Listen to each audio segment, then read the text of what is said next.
Oklahoma City Renaissance Group, the members are myself, Chuck Davis, Willie Hughes, Dwayne Gibson, and Mark Weinmeister. Friendship is what brought us together. The motivation for trying to get property was really us just wanting to have a stake in the downtown or in midtown area of Oklahoma City. I mean, one of the things that we had talked about for years is that there aren't a lot of black people who own property in midtown, own property in downtown.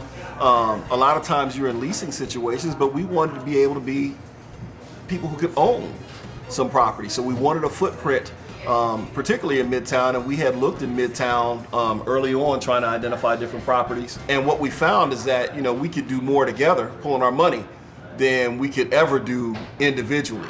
Because you know how the landscape is here. There are a lot of big developers who just buy up everything, and it's the same 10, 12 guys. So it's hard to battle that as individuals, but together we were able to scrape together enough money to just start buying some property, and that's really where it all started, wanting to have a footprint here in Oklahoma City. When MAPS started in 1993, that was the thing that got me to stay in Oklahoma City. I was headed to Seattle, Washington, and to begin my career, whatever that was going to be. But after MAPS passed, I said, hey, this is where I want to grow up, this is where I want my family to live and grow. And I had great friends, and I said, let's come together and let's try to develop something in Oklahoma City that's not seen in a lot of different places. We actually had Plaza Court under contract before everybody else. We actually toured the building. I saw the mahogany walls on the 3rd floor. We saw the jazz down in the basement. This is the concept we thought, jazz down in the basement. We saw the concrete, everything's made out of concrete. Take the parking lot off the top floor, put a swimming pool, make apartments. We thought all this up. But at the time, when you have small guys that are just regular people, we didn't have the capital to do it. But that was the first property looked at, and we actually got it under contract. Not only did we have it under contract, I mean, we were actively looking for some investors, and we thought we might have one, and a good friend of mine who's in the entertainment industry. It just didn't come together, and what ultimately happened is we wound up negotiating the price that it was ultimately purchased for. And so it was kind of, we learned a lesson, a valuable lesson about sort of jumping the gun and not having all your finances. But we also learned that, again, it was going to take us, if we were going to do something that big, at that cost, we were going to need an investor. So we started downsizing our ideas in terms of the amount of property we could buy or what kind of buildings we could get. And so that's when we were able to pull together our own money and just say, okay, we're committed to doing it sort of nip and tuck. We can get a little piece here and a little piece there and a little piece here, and maybe sort of build it that way, because it's going to be harder for us to compete with the big boys at $1 million price point. It was 2006 when we were looking at different properties in downtown Oklahoma City. Yes. And for me, I'm an eye guy. So if I see something, I look at a vision of that as a beautiful view. So when you come on this hill over here and you look at that, it's a beautiful view of downtown.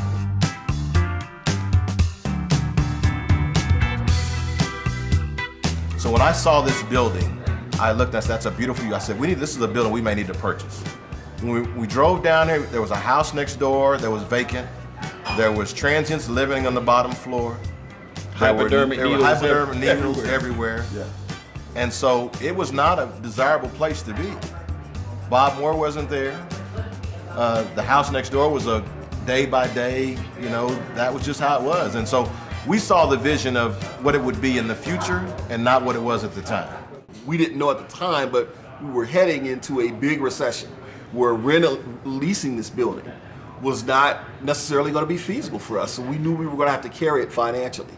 And that meant, us basically paying the mortgage out of our own salaries, and really, when you have families and you have your own mortgage payment and stuff like that, a lot of people don't have a lot of disposable income. So again, us being together really helped us be able to do that.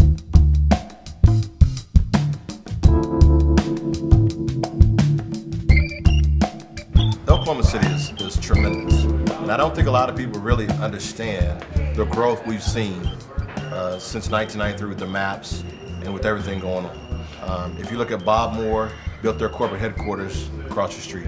We're not too far from 21C Museum and what's going on over there. The Mexican restaurant and the Sunnyside Diner, which I've frequented, both of those, are also things that are close to this area. You then have new condos going up right down the street. And so everything is coming together the way that I pictured it, envisioned it, because I knew the value of Oklahoma City, and a lot of people didn't have the confidence in the city, but I knew that we had a lot of good things going on here, and it just continues to grow and grow and grow. And we took a long view. We didn't say that we were going to take it and try to flip it and be done.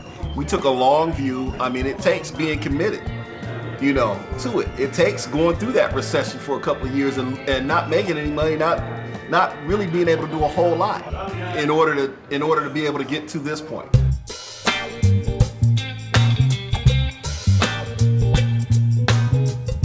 But it's a committed thing, and that's one of the things we want to kind of stress to other people is that it is possible for you to have a footprint in Midtown, in downtown. You may have to pull your resources and you have to be committed, but you're not locked out by all these big developers. You might have to nickel and dime. It might be guerrilla warfare for you. You may have to get into the trenches and learn how to navigate your way around and get little pieces and find the dimes. You know, find those little bright nuggets and diamonds and unearth them.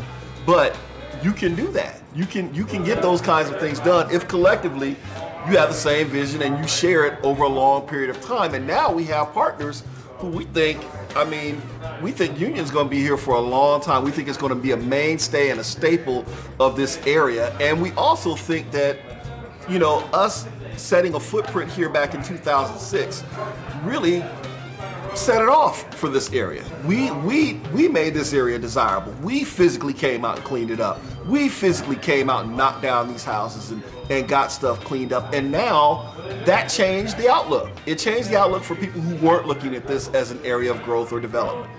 Because 2006, it was pretty bleak down here. What we wanted to do is Union SoSA to be a place where people in the neighborhood could say, that's a neighborhood bar, sort of like Cheers. Go down there and everybody knows your name, have a drink, have a sandwich, and make it your own little spot where you can come to. And it's Union. This was an old Union electrical workers building. It was a place where people in the community gathered after work for a beer. It was a place where people shared their dreams and hopes and values. And so Union is the perfect place for us because that's what we want to bring to this area. We want everybody to be able to enjoy it, and we want everybody to feel welcome here, and we again want this to be a niche in the neighborhood. We don't want this to feel like the business in the neighborhood. And I don't think, you know, Stephen Marco and everybody feels like they want to be a business. You don't want to be the fly in the ointment, so to speak. We don't want to feel like a business. We want people to feel like it's home. You know, we want people to come in here and feel like it's their place, where there is actual union. We want to be able to bring their dogs on the patio. We want them to be able to enjoy that kind of aspect of it. We want them to be able to bring their kids and let them run around in the grass. Because how many other places can you do that, get a meal, drink, and let your kids bring a ball and go toss it in the grass? You know, we want them to be able to do that kind of stuff. And so that's also part of being in a neighborhood. You should always have diverse influences in every aspect of every community, because when you don't, and when people feel frozen out, is when you have problems and conflict.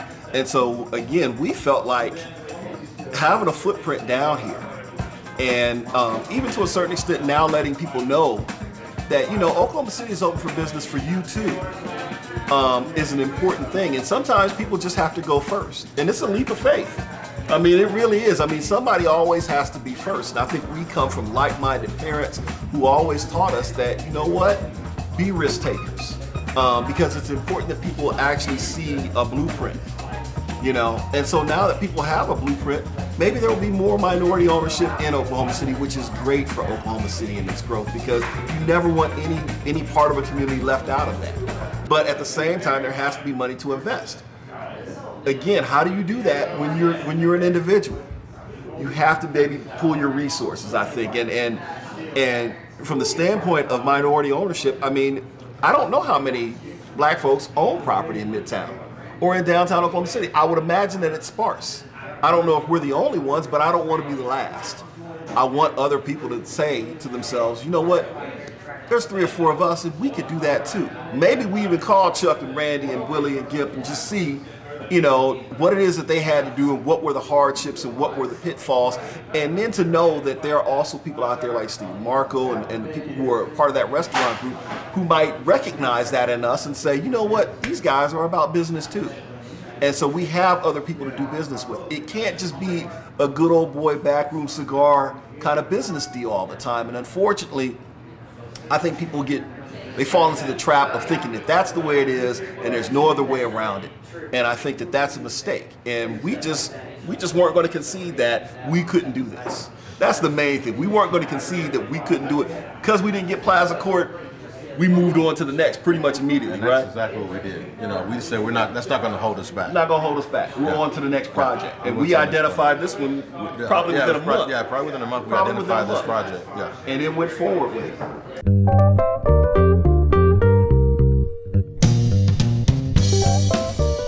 There has been some people in Northeast Oklahoma City have started that.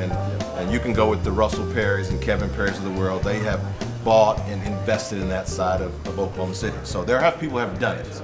But you have to have some faith in yourself and a confidence in yourself that you can develop the east side of Oklahoma City. The one thing is it's a beautiful corridor to I-35. It's a nice street, it's tight, but people have to have faith in what you're doing and the businesses you select to go with there. It can't always be a certain type of business. You have to kind of branch out. People over there spend money. Where do they spend their money? Typically it's not on the east side of Oklahoma City because they don't have the same choices that you have in other places in the city. So people just need to take a faith of whatever business you think will work on that side of Oklahoma City and take a chance and do it. It's about vision. I mean, it's about vision. I think that there's no reason for Northeast 23rd Street, there's no reason for 36th Street, there's no reason for anything east of Kelly to not be ripe for growth because the property values are as such that you can get them and you can renovate them and you can do it. What's lacking is the vision for business models and the fact that people, it's almost like black movies. It's like Hidden Fences. People don't think the movie's gonna do well, so they don't want to fund the movie. They don't want to go to the movie. Then when the movie does great, everybody goes, oh, that was a great idea. Well, let's stop killing ideas and let's stop killing enthusiasm before we start. Let's stop saying, well, it's the east side and we don't care about it. It's Oklahoma City. And I think once you start taking a more holistic view that this is Oklahoma City too, and it's ripe for investment, and people over here want to work, and there's work to be done, and there's opportunity, when you start looking at it as Oklahoma City and not east side, then you get things done. And I think that that's very, very important. I think that people need to stop, with the geographic sort of bigotry that exists. And it exists everywhere. And it's just geography. There's nothing wrong with the east side. There's nothing wrong with the buildings on the east side. There's nothing wrong with the streets on the east side. What the east side doesn't have is vision and investment. And that's it. That's all it lacks. And if you put that in there, the sky's the limit. Because let's face it, the Capitol is on the east side. You know what I mean? So don't forget about the governor's mansion. And the governor's, I mean, it's people should want to invest in the east side. And frankly, look at the problems that could be resolved if people on that side had more gainful employment, more opportunities for ownership. Look at how much could be actually resolved in Oklahoma City if just a little bit of vision and some investment were to occur. Think about how much that would change the perception of Oklahoma City and the east side. I mean, Oklahoma City is on the verge of it. Oklahoma City it's been recession-proof since basically right after the bombing. It has invested and invested through the MAPS programs and through the local investment that's come. And the only place that gets left out is the east side because people say, well, it's the east side. Well, stop it. It's Oklahoma City.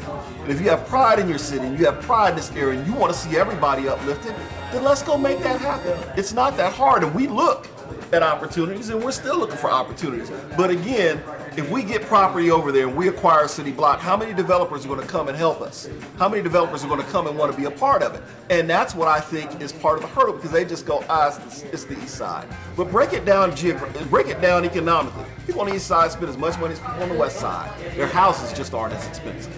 But in terms of spending, they spend as much money. They buy food, they buy groceries, they drive cars, they buy gas. They do everything you do. It's all the same utilities. They're paying all the same bills. It's the same thing. But they look at it as east side as opposed to Oklahoma City. And that has to stop. It's not just here, it exists everywhere, Steve.